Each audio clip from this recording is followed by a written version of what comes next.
स्वागत है आपका फिर से हमारे नए वीडियो में।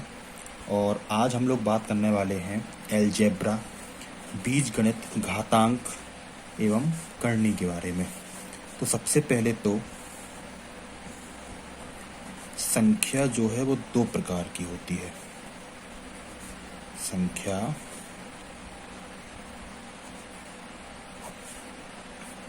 दो प्रकार की होती है। पहली होती है चर संख्या, जिसको वेरिएबल भी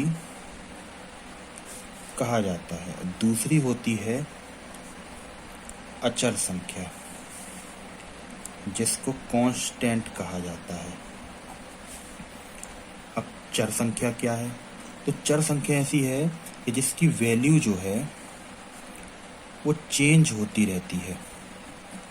जिसकी वैल्यू चेंज होती रहती है, पर इसकी वैल्यू कभी भी चेंज नहीं होती है। जैसे एक्स, चर संख्या क्या होती है? एक्स, वाई, जेड, ए, बी, सी।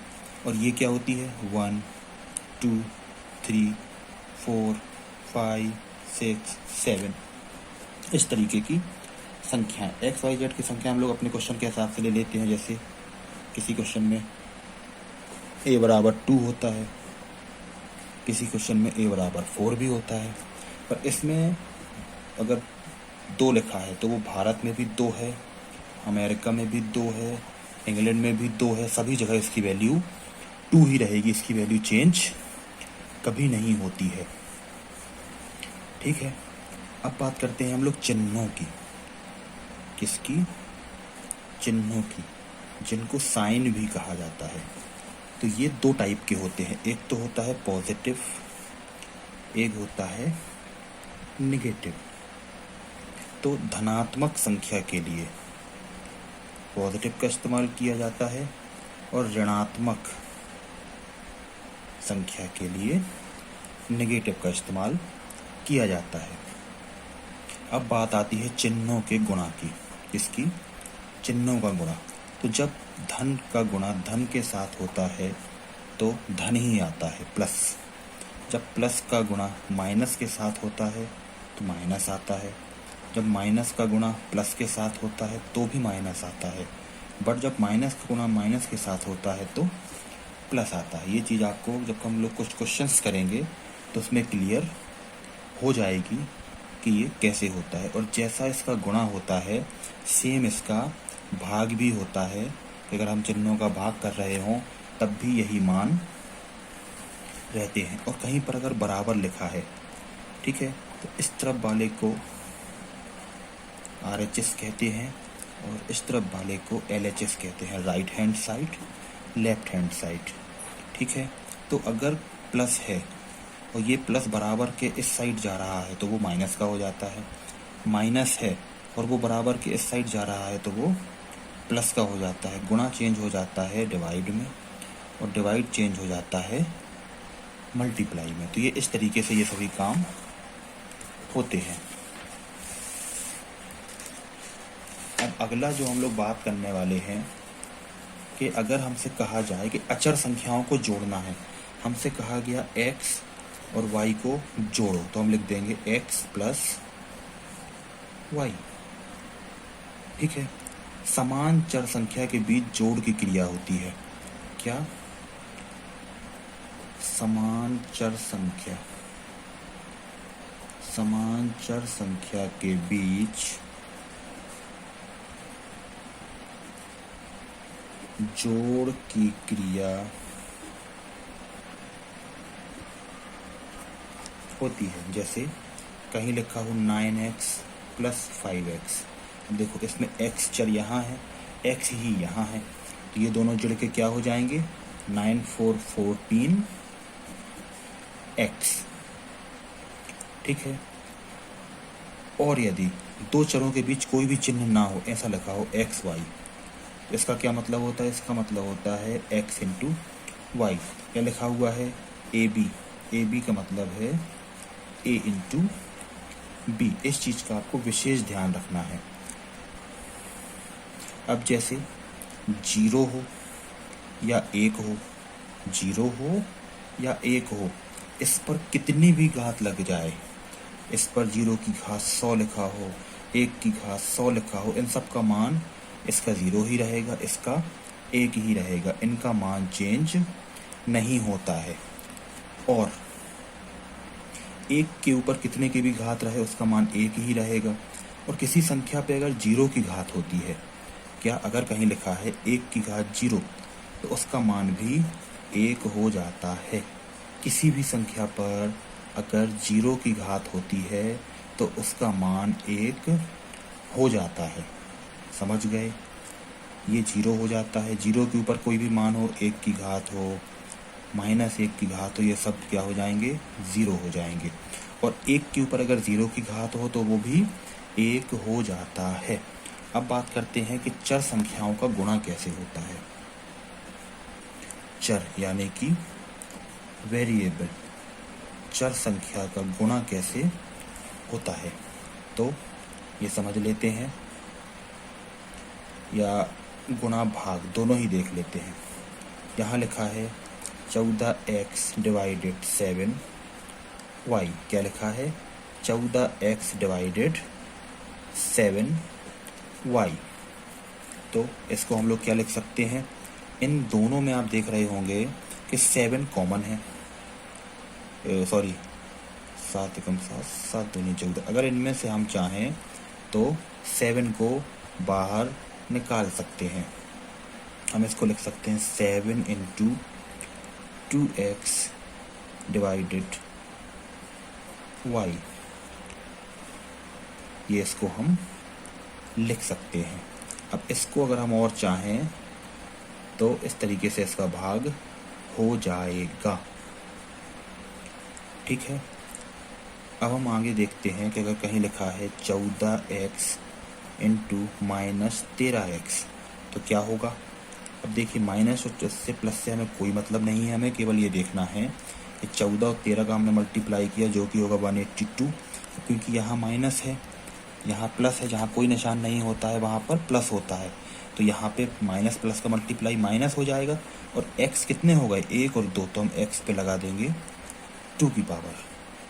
इसको बोलते हैं पावर लगाना। कहीं पे x into x into x लिखा है तो कितने x हो गए? 3, तो इसको लिख देंगे x की पावर 3। इस तरीके से हम इसको लिख देते हैं। इसको हिंदी में बोलते हैं घात और इंग्लिश में कहते हैं पावर। आई थिंक ये चीज़ आपको समझ में आ रही होगी। अब अगला है कि जिस संख्या पर कुछ भी ना दिया रहे, मान लो ऐसा लिखा है तो इसका मतलब होता है a की पावर 1, या सिर्फ 5 लिखा है तो इसका मतलब होता है 5 की पावर 1। मतलब जिस पर किसी भी घात या कोई भी घात नहीं होता है वहाँ पर 1 की घात होती है। और अगर किसी संख्या पर 0 की घात है तो उसका मान 1 ही होगा। कोई भी संख्या हो, अगर उस पर 0 की घात है तो उसका मान 1 हो जाएगा। पर 0 पर अगर 0 की घात है तो वो 0 ही रहता है। 0 पर अगर 0 की घात है तो वो 0 ही रहता है। 0 पर अगर 0 की घात है तो वो कभी भी 1 नहीं होगा। प्रतियोगी परीक्षाओं में ये प्रश्न पूछ लिया जाता है। ठीक है। अब हम बात करते हैं कि अगर हमसे कहा गया कि 2 की घात 4 गुणे 2 की घात 5, इस तरीके से कुछ लिखा हुआ है तो हम क्या करेंगे? 2 को यहीं रहने देंगे, इस 4 को 5 से जोड़ देंगे तो हमारा आंसर आ जाएगा 2 की घात 9, और यही हमारा आंसर माना जाएगा। ठीक है। अब कभी आपको इस तरीके का कुछ लिखा मिल जाता है a की पावर x, a की पावर y। अब ये डिवाइड में है तो सिंपली हमें कुछ नहीं करना है, क्योंकि a ही है दोनों जगह पे। a लिखेंगे, x माइनस y लिख देंगे। एग्जाम्पल, x की पावर 3, y की पावर 9, तो क्या लिखेंगे? x की पावर 3 माइनस 9, जो कि आएगा x की पावर -6। और इसको हम लोग लिख सकते हैं, जब कभी भी माइनस की घात लगी हो, x की पावर 6 पॉजिटिव करेंगे, बट इसको 1/, में लिख देंगे, 1/x की पावर 6। इस संख्या को हम लोग इस तरीके से लिख सकते हैं। तो अगर हमें किसी घात को पॉजिटिव रूप में लिखना है तब हम ये करते हैं। जैसे x की पावर अगर -y लिखा है तो हम लोग x की पावर y लिख सकते हैं, ये रूल होता है। अगर कहीं आप लोग देखते हैं इस तरीके से लिखा हुआ है, इसका मतलब है x इंटू वाई, ए की पावर x इंटू वाई। बिल्कुल सिंपल होता है ये। कभी आप देखें कि a की पावर x इंटू बी की पावर x इस तरीके से आपको दिया गया है, तो आप a इंटू बी करेंगे और यहाँ पर x ही रहने देंगे, यहाँ की संख्या को चेंज नहीं करेंगे। ये बेसिक रूल हैं जो हमको फॉलो करने होते हैं। और ये संख्या अगर अपॉन में होती तो यहाँ पे भी अपॉन आ जाता। अब बात करते हैं, अगर लिखा हो √a इंटू √b, इसको हम लोग √a इंटू b लिख सकते हैं। इसी तरीके से डिवाइड होता है, लिखा है √a डिवाइडेड √b, तो उसको √a अपॉन b लिख सकते हैं। अगर a की पावर x बराबर a की पावर y हो तो x बराबर y भी होगा। ऐसा हमेशा होता है। क्या होता है? हमेशा होता है। ठीक है, कहीं आपको दिया है 4 की पावर 9 बराबर 2x की पावर 9, 4 की पावर 9 2x की पावर 9, पावर बराबर है दोनों की, तो नीचे वाली संख्याएं भी क्या होंगी? इक्वल होंगी। और इससे हम x की वैल्यू, x यहीं रहेगा, 2 वहाँ चला जाएगा तो हो जाएगा 4/2, मतलब 2। x की वैल्यू आ गई हमारी 2। इस तरीके से हम लोग निकाल सकते हैं। अब इसके कुछ इम्पोर्टेंट फार्मूला होते हैं जो आप लोगों को याद होने चाहिए। पहला फार्मूला होता है a प्लस बी का होल स्क्वायर, जो कि होता है a square plus b square plus 2ab, first formula. दूसरा होता है a प्लस बी का whole square, a minus b का होल स्क्वायर प्लस 4ab। इसको इस तरीके से भी कर सकते हैं। तीसरा जो हमारा इम्पोर्टेंट फार्मूला है वो है a माइनस बी का whole square, a square plus b square minus 2ab।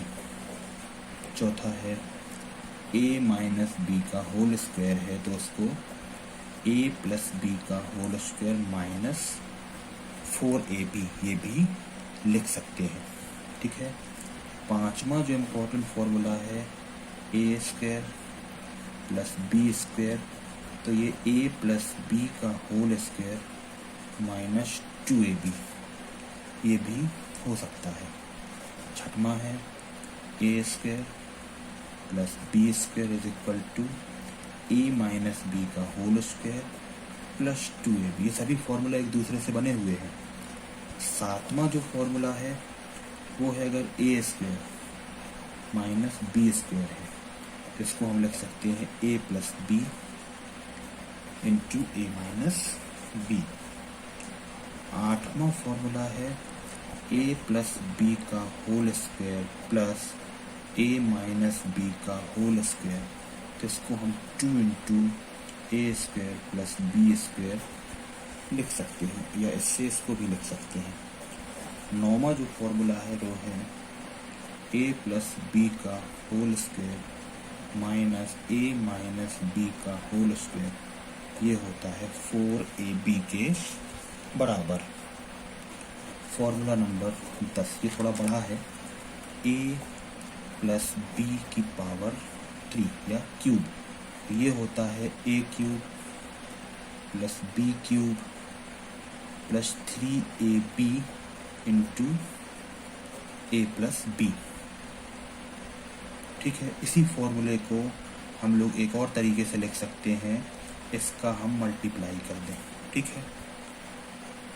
फिर फॉर्मूला 11 है a माइनस बी का क्यूब, वो होता है a cube minus b cube minus 3ab a minus b. इन क्वेश्चंस की जितनी आप प्रैक्टिस करेंगे ये उतने ही आपसे बनने लगेंगे।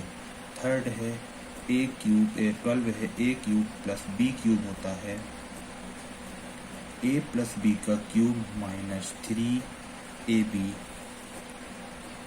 ए प्लस बी। ठीक है, मल्टीप्लाई करके हम और भी फॉर्मूले तैयार कर सकते हैं। 13 नंबर का है a cube plus b cube a plus b a square minus a b plus b square. तो इस तरीके से भी इसको लिखा जा सकता है।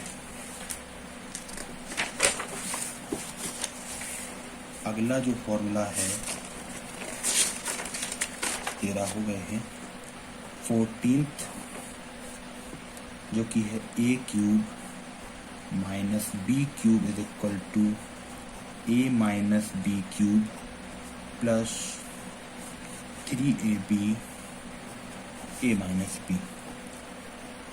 Formula number 15 a cube minus b cube a minus b a square plus a b plus b square.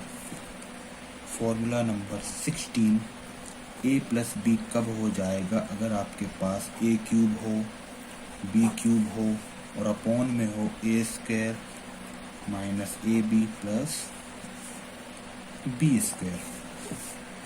17th formula a minus b कब हो जाएगा? अगर आपके पास ए क्यूब हो बी क्यूब हो और नीचे हो a square plus a b plus b square. Formula number 18 a plus b plus c का होल स्क्वायर जो होता है वो होता है a square plus b square plus c square plus 2 into a b plus b c plus c ए।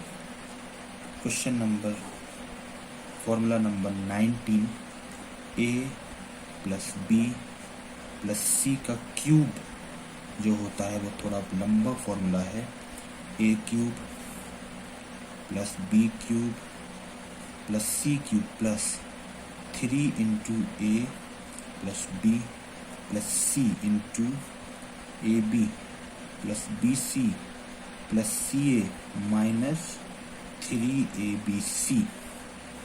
ठीक है, और अगर a plus b plus c बराबर 0 हो तो a cube plus b cube plus c cube बराबर 3 इंटू ए बी सी। और अंतिम फॉर्मूला है a plus b plus c होता है अगर तो a cube plus b cube plus c cube minus 3abc is equal to a square plus b square plus c square minus a b minus b c minus c a. तो ये है कुछ महत्वपूर्ण formula. ठीक है, तो इस video को यहीं तक रखते हैं क्योंकि ये थोड़ा लंबा हो गया है। अगले वीडियो में हम लोग कोशिश करेंगे कि इनको लेके कुछ प्रश्न कराए जाएं आपको, या हम अगला चैप्टर भी स्टार्ट कर सकते हैं जो कि है इक्वेशंस के बारे में। पर मैं कोशिश करूँगा कि आपको कुछ प्रश्न करा दिए